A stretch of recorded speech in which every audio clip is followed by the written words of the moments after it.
Sous la diplomatie agissante de son Excellence Félix-Antoine Tshisekedi, président de la République, le ministère des Postes et Télécommunications, dirigé par Maître José Mpanda Kabangu, a fait des exploits inédits et merveilleux dans moins d'une année.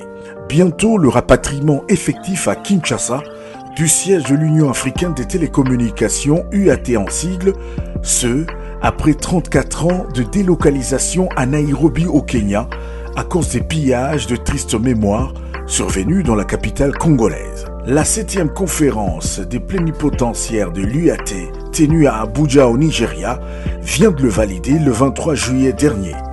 Le nouveau secrétaire élu de l'UAT, le Zambien Kazias Kazuba Mwale, siégera dans la capitale congolaise à partir de janvier 2027.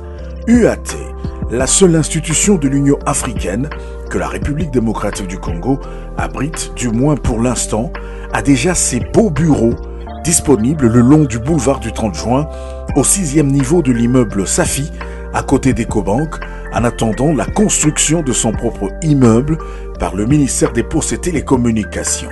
C'est un exploit inédit de Maître José Mpanda Kabangu, ministre des Postes et Télécommunications. Un exploit?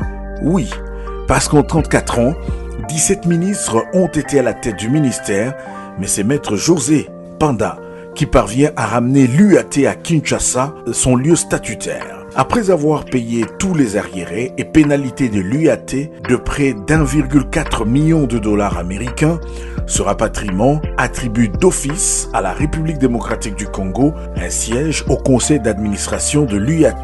Mais bien avant l'UAT, un autre exploit, toujours avec Maître José Mpanda Kabangu, c'est la reprise par la République démocratique du Congo, depuis septembre 2025, de son droit à la parole et au vote au sein de l'Union postale universelle, droit qu'elle avait perdu il y a aussi plus de 34 ans à cause du non-paiement des cotisations. Actuellement, Maître José Mpanda Kabangu bataille pour que la République démocratique du Congo soit membre du conseil d'administration de l'Union internationale de télécommunications, UIT en sigle, pour le mandat 2027-2030. Il a déjà lancé les consultations diplomatiques en attendant la formalisation de cette candidature de la RDC en novembre prochain à Doha au Qatar. À Kinshasa, il en a parlé aux ambassadeurs et chefs des missions diplomatiques accrédités en RDC dans une soirée organisée à leur intention.